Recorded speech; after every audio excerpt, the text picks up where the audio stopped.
Oh, we have already a relationship with ABR. Business head that. Using them for over 10 years, a really long time. Whenever we have a smooth portion of liver, we think that's good.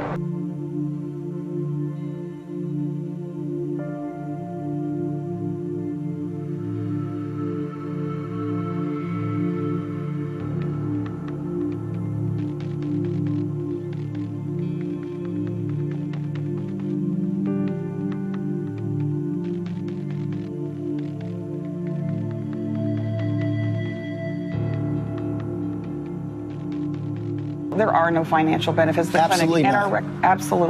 Absolutely. And we're happy. Look, we look forward to the facts coming out. Right. So I'll just take a couple minutes. Sure. And my assistant. Hi. So. Oh, you're warm. I want to hang on to you. So I was talking to Mary about what I'm trying to offer to clinics as a procurement service, and she said, you know all about this. Oh, we have already a relationship with ABR. Oh, okay. So that's the sort of thing you're doing? It's a startup, and I mean, I want to get in every state. That's my goal. Yeah. But I'm trying to connect with medical directors of either private, smaller clinics. Yeah. Obviously, a higher volume would be good for that fetal tissue for researchers. So there's already a service there. I'm thinking with my business head that. Using them for over 10 years, a really long time. So I just kind of renegotiated the contract. They're doing the I can't remember what they call it, but the big collection for government level collections and things like that. So I'm trying to think of other providers in our town. So I don't want to sound like a salesman here, but I'm going to. So we return a portion of our fees to the clinics. So just as a way of thank you for this. Just trying to establish. Get a toe in and make it sound. Right. All right. Just kind of renegotiate the contract. We return a portion of our fees to the clinics. Because of what we do and because we use fetal tissue, we don't want to. We want to be as politically correct as we can. Right, I know. We don't want a whole lot of people coming in and slamming us because you're doing this and you're getting all these scientific people here and they're all agreeing, that kind of stuff. Yeah, so. It's kind of counterintuitive, isn't it? Right, like normally, like embryonic stem cell research, like the big controversial, whatever, and like. And you know what the really weird thing is? Embryonic, there's still a lot of controversy about that. But then fetal kind of got lost in the mix. Was it ever controversial? I mean, I'm young, so I don't know. It was never outlawed.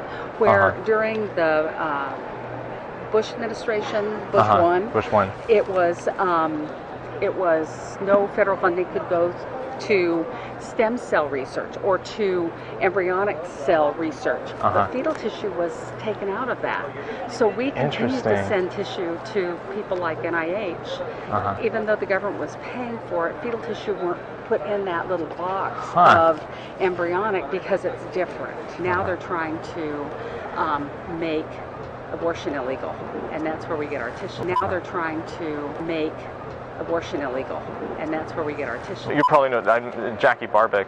Yes. And she mentioned to me that you guys, that I should talk to you if I wanted the fetal tissue. Yes. But I thought you only procured from her clinic. It's not. No, we procure from her clinic on Saturday because that's the day they do large cases. Now they do induce fetal demise at about 21 weeks, depending on the doctor. Sometimes because for BLT, I'm wanting like 18 to 22 weeks. Right. Yes. Right. And that would be fine. So if we had 18 or 19 weeks, then that we could get those to you. Okay, and it doesn't have digoxin though. No, okay, it does not. Yeah. And we always, we've been in the business long enough. I can tell if it's been ditched or not. I just look at it. I go, oh, really? Yeah. I mean, it has a smell. It's not right. So it's just kind of icky. Yeah. But we also have clinics in San Diego, in Oregon, in Minnesota, and we soon will be starting in New Jersey and Philadelphia. Oh, wow. Not at Dr. Gossel's clinic, though. Right. The whole point is not to have a live birth. Okay. And so the doctors have unless it's somebody who has had 6 pregnancies and 6 vaginal deliveries. And then it just kind of pops out. They put lambs in, and she comes in the next morning. And I literally have had women come in, and they'll go in the OR, and they're back out in 3 minutes. And I'm going, what's going on? Oh, yeah, the fetus was already in the vaginal canal whenever we put her on syrups. It just fell out. I'm going, what's going on?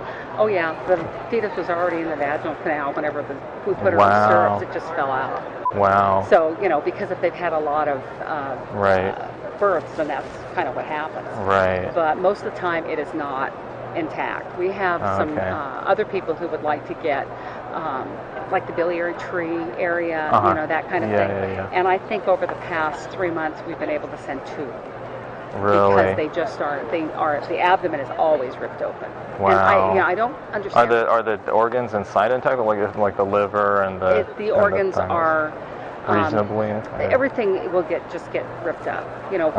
Whenever we have a smooth portion of liver, we think that's good because most of the time it's like, just the instruments they go in to pull, and it's just whatever presents first. And unfortunately, and I don't know why, a lot of times the abdomen presents first, and they just go in and start pulling.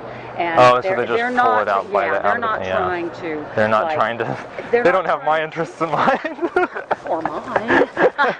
It really pisses me off. Whenever we have a smooth portion of liver, we think that's good. Well, see, this is the thing, quite honestly. I used to go into this argument. So Linda ABR is a not-for-profit and wasn't paying any of the clinics and was funding places in Hawaii for themselves. Oh my gosh. And all sorts of things. But I would go into clinics and they would say, oh, you're a for-profit and you want to pay us? But and I'm like, so I want to pay you. She doesn't want to. And she has a place in Hawaii. And I'm like, oh my God. We're trying to give money to you. And they would say, yeah, that is kind of strange, And I said, right, and I pay tax, just to be clear, that actually donates, ends up funding programs back to you guys. No tax, no payment, tax and payment. It was like that. And they'd be like, okay, that makes sense, right? We're usually standing right outside the door where they're doing the procedure in the OR, and we're in the lab area. And so that's kind of gotcha. Yeah. And so we're just kind of standing around waiting, and then we get the tissue. The doctor makes sure that the termination is complete, and then we have it immediately after. So like immediately after they just bring it straight over. They just bring it out. The doctor kind of goes, yeah, and then they usually say it's done, and so. Some of some staff. Not that I know so much on the Planned Parenthood side, but I wouldn't be surprised. There are some staff in the past that have been on the payroll with ABR. I mean, there's well enough known. Oh, wait a minute, I didn't follow that. So, like a nursing director or somebody who's literally like a paid employee, but they're like a paid person. Are they doing procurement, or they're just sitting there holding the fort down? Like an advisory role. But they're tied enough to. Yeah, I don't have someone. Yeah, you can go ahead and. From like an advisory role. But for a long time, there were some clinics that, because they had paid advisors that were sitting on boards for these clinics, they were also an advisor to ABR. Oh, okay.